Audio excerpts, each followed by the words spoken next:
अस्सलाम वालेकुम। मैं उम्मीद करता हूं कि आप तमाम लोग खैरियत से हैं। Blue world city competent but corrupt, इस वीडियो के अंदर क्या होने जा रहा है। RDA's aggressive stance against illegal housing societies.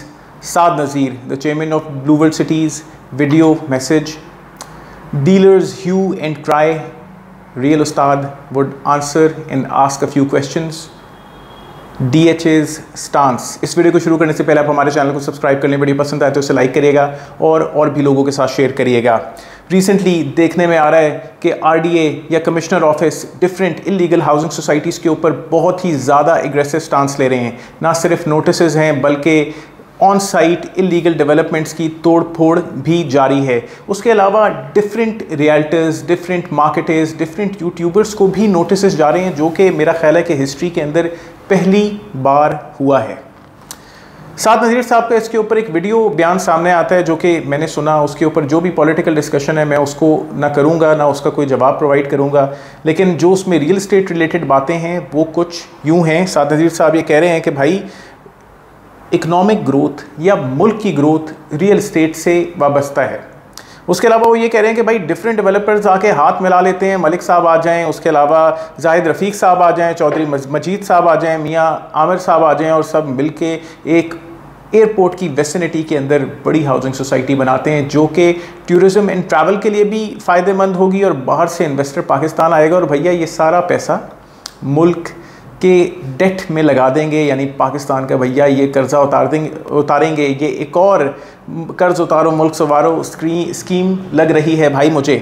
उसके अलावा उन्होंने ये भी कहा कि अगर आप टेक ओवर करना ही चाहते हैं तो हमें बनाने दें, डेवलप करने दें, बेचने दें, डिलीवर करने दें और उसके बाद DHA चाहे तो टेक ओवर कर ले मैनेजमेंट की हैसियत से। उसके साथ साथ उन्होंने ये भी कहा कि ब्लू वर्ल्ड सिटी DHA से एक ज़्यादा बेहतर हाउसिंग सोसाइटी है, एक ज़्यादा बेहतर डेवलपमेंट है। ये भी कहा कि भाई ऐसी इन्वायरमेंट प्रोवाइड करें कि बड़ा डेवलपर डेवलप कर सके। उसके अलावा डिफरेंट रियल्टर्स ने इसके ऊपर क्या कहा, जो अभी करंटली मामला चल रहे हैं। रियल्टर्स डेफिनेटली परेशान हैं, उनकी फाइल्स बिक नहीं रही, उनके क्लाइंट्स उनको कॉल कर रहे हैं और उन्होंने उसके ऊपर ये कहा कि भाई पहले किधर सो रहे थे, पहले क्यों नहीं रोका। जब मार्केटिंग हो रही थी सोशल मीडिया के ऊपर या नेशनल प्लेटफॉर्म्स के ऊपर, जब इन्फ्लुएंसर्स बड़े तरीके से बोल रहे थे कि भैया आओ इस हाउसिंग सोसाइटी के अंदर इन्वेस्ट कर लो, उस वक्त आप लोग किधर मौजूद थे। आप लोग गरीबों की प्रॉपर्टी के ऊपर बुलडोज़र चला रहे हैं। और उसके साथ साथ ये भी कहा कि भाई वो तमाम सोसाइटीज़ जो इलीगल हैं, भाई एग्जैक्टली बताओ कि क्यों इलीगल हैं। उसका जवाब आपको टीम रियल उस्ताद प्रोवाइड करेगी। इल्म तो नाक़िस है, कमज़ोर है, लेकिन अल्लाह करे कि रियल एस्टेट के एक्सपीरियंस के साथ आपको फ़ायदेमंद जवाब प्रोवाइड कर सकें। रियल एस्टेट इकनॉमिक ग्रोथ नहीं होती भैया। पैसा यहाँ पार्क हो जाता है, डेड लॉक लग जाता है इस पैसे को ज़मीनों के अंदर, उन लाखों फाइलों के अंदर जो कि आपने मार्केट के अंदर बेची हुई हैं। पैसा स्टॉप हो जाता है, कुछ फर्दर उसके ऊपर डेवलपमेंट नहीं हो पाती। या तो पिछले 7 सालों में आपकी 5 लाख रुपए की फ़ाइल मार्केट के अंदर 60 लाख रुपए की बिक्री हो तो मैं कहूँ कि हाँ भैया लोगों को भी फ़ायदा हुआ है, इकनॉमिक ग्रोथ भी हुई है। इकनॉमिक ग्रोथ इंडस्ट्रियलाइजेशन से, मुल्क की स्टेबिलिटी से, एग्रीकल्चरल ग्रोथ से, जॉब क्रिएशन से, लिटरेसी रेट की क्रिएशन से, मुल्क के अंदर स्टेबिलिटी से, सिक्योरिटी से और लोगों की परचेजिंग पावर इंक्रीज़ होने से आती है सर। रियल एस्टेट से सिर्फ रियल एस्टेट से नहीं। इसी तरीके से आपने कहा एक बड़ी हाउसिंग सोसाइटी हम सारे लोग मिलकर बना देते हैं, मुल्क का कर्जा उतार देते हैं। 7 साल आपको हो गए हैं ब्लू वर्ल्ड सिटी बनाते हुए, कितना कर्जा आपने उतार दिया। बहुत सारे हाउसिंग सोसाइटीज़ आपके गिरदोनमा में बन रही हैं, उन्होंने अपने फेज़ 1 बना के बेच दिए मार्केट के अंदर, कितना कर्जा उन्होंने उतार दिया। बहरिया टाउन ने कितना कर्जा मुल्क का उतार दिया। मेरा ख्याल है कि शायद आप लोगों ने ₹1 का कर्जा भी अभी तक नहीं उतारा। उसके अलावा इनेबलिंग एनवायरनमेंट प्रोवाइड की जाए। आपको 7 साल मौका मिला, इनेबलिंग एनवायरनमेंट प्रोवाइडेड थी, कितनी डिलीवरी आपने मार्केट के अंदर दे दी।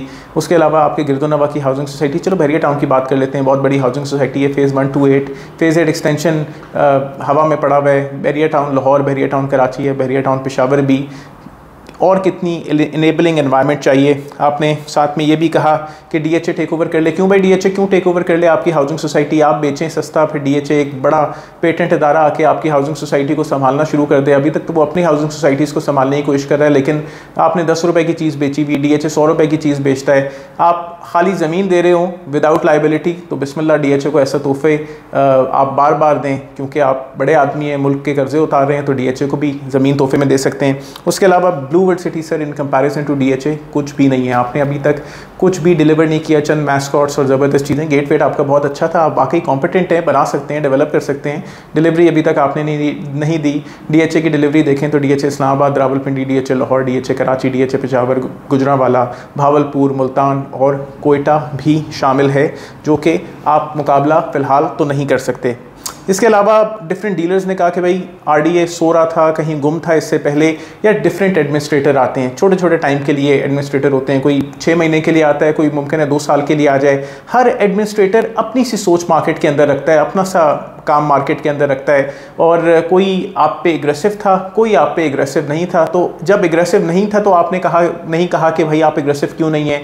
जब एग्रेसिव हो गया तो अब आपको ये कहने का हक नहीं है कि आप क्यों एग्रेसिव अब हो गए और पहले क्यों एग्रेसिव नहीं थे।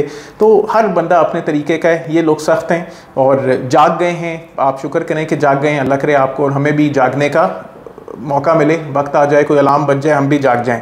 उसके अलावा लोगों ने ये कहा कि भाई गरीब आदमी एक्शन फेस कर रहा है, सोसाइटी नहीं फेस कर रहा, सोसाइटी फेस नहीं कर रही, गरीब आदमी एक्शन फेस कर रहा है। तो गरीब आदमी को इलीगल हाउसिंग सोसाइटी की तरफ ऑप्ट ही नहीं करना था, उसको लीगल स्पेस में जाना था। लीगल स्पेस महंगा होता है लेकिन भाई सुथरा होता है। उसके अलावा व्हाई वुड यू ट्रस्ट, यानी आप इन्फ्लुएंसर्स की बात कर रहे थे कि भाई इन्फ्लुएंसर डिफरेंट आए, किसी ने रोका नहीं। यार इन्फ्लुएंसर तो आके बहुत सारी चीज़ें मार्केट करते हैं, ब्लेड मार्केट कर देते हैं, उसके अलावा कोई वाइटनिंग क्रीम मार्केट कर देते हैं, कोई और चीज़ मार्केट कर देते हैं। आप वो सारी चीज़ें ले लेते हैं कि वो जो चीज़ें मार्केट कर रहे होते हैं आप लेते वही हैं कि जो आपकी ज़रूरत की चीज़ होती है। अपनी ही सोच समझ के ऊपर आप ले रहे होते हैं, किसी इन्फ्लुएंसर के कहने के ऊपर किसी भी प्रॉपर्टी को ना लें, क्योंकि कोई क्रिकेटर, कोई ड्रामा एक्टर, कोई TV या कोई फिल्म एक्टर या कोई और इन्फ्लुएंसर अपना काम बेहतर करना जानता है। वो आपको डायरेक्शन के अंदर, ड्रामे वाला डायरेक्शन के अंदर, एक्टिंग के अंदर आपको हेल्प कर सकता है। एक प्लॉट और एक घर बनाने के अंदर आपको हेल्प नहीं कर सकता। एक क्रिकेटर आपको एक बेहतर क्रिकेटर, एक बेहतर बॉलर, बैट्समैन बना सकता है, लेकिन आपको एक बेहतर प्लॉट नहीं दे सकता। तो सोच समझ के किसी रियल्टर से बात करके देखें, वो रियल्टर जो दर्द रखता हो आपकी इन्वेस्टमेंट का, वो रियल्टर जो आपको सिर्फ बेचे नहीं, इल्म प्रोवाइड करे, नॉलेज प्रोवाइड करे उस प्रॉपर्टी से रिलेटेड। उसके अलावा बहुत सारे लोगों ने कहा कि भाई रीज़न ऑफ इलीगैलिटी प्रोवाइड की जाए RDA की तरफ से। ज़रूरी नहीं है कि आपको रीज़न पता होनी चाहिए। जो बीमार है उसको और उसके लवाहिकीन को ही पता होना चाहिए कि उसकी बीमारी क्या है, उसको किस तरीके से हेल्प किया जाएगा। ब्लड में हीमोग्लोबिन कम है, या यूरिन में शुगर लेवल ज़्यादा है, या फिर कोरोना बंदे को हुआ है, या कैंसर हुआ है, या दिल का मरीज़ है, पूरे यानी माशरे के अंदर नशर करने की क्या ज़रूरत है कि भैया इसके साथ ये सारा इतना सारा मसला है। तो जो जिसको पता है कि उसका क्या मसला है, आप ज़रूर ये देख कर करें कि अगर RDA अपनी वेबसाइट के ऊपर कह रहा है कि इलीगल है तो डेफिनेटली इलीगल है, सोच समझ के इन्वेस्ट करें। इसी के बरक्स 18 या इसके साथ कैपिटल स्मार्ट सिटी के कुछ एरिया, या इसके साथ बहुत सारी ऐसी हाउसिंग सोसाइटीज़ हैं जिन्होंने आपके सामने RDA से NOC लिया भी है, तो आप क्यों नहीं। DHA का स्टांस इसके ऊपर बिल्कुल सिंपल है। ये DHA का डायरेक्टली स्टांस नहीं है, ये मेरा अपना मौक़िफ़ है। मैं बहुत अरसे से DHA का काम कर रहा हूँ कि अगर आप लीगल हैं, कोई लीगल डॉक्यूमेंट है आपके पास, तो कोई आपके ऊपर तोड़ फोड़ नहीं करेगा, कोई आपकी प्रॉपर्टी को कहीं नहीं लेके जा सकता। और अगर कोई ऐसा करता है तो आप कोर्ट का दरवाज़ा खटखटा सकते हैं। लेकिन अगर आपके पास कोई लीगल डॉक्यूमेंट नहीं है तो बहुत सारे वादे, बहुत सारे बेहतर कल की खुशखबरियाँ और बहुत सारे डरावे दिए जा सकते हैं। ये डरावे हर वो बंदा आपको दे रहा होगा कि जिसके पास कुछ लीगल डॉक्यूमेंट नहीं है। कोशिश करें कि लीगल हाउसिंग सोसाइटी में इन्वेस्ट करें। ख़ास तौर पे रिंग रोड आ रही है, रिंग रोड के गिरदोनवा में इससे पहले बहुत सारे लोगों ने रिंग रोड की तशहीर करके डिफरेंट हाउसिंग सोसाइटीज़ बेची भी हैं। अल्लाह करे अब ऐसा ना हो और दोबारा लोग ना लुटें। रिंग रोड के करीब वो हाउसिंग सोसाइटीज़ आएँ जो पेटेंट हों, और एक बेहतर इस्लामाबाद, एक बेहतर रावलपिंडी, एक बेहतर ट्विन सिटीज़ बनाने के अंदर हम कोशा हैं। मैं उम्मीद करता हूँ कि आपको इस वीडियो से फ़ायदा हुआ होगा। तो हमारे चैनल को लाइक करें, शेयर करें, सब्सक्राइब करें। अपना बहुत ख्याल रखें। अस्सलाम वालेकुम।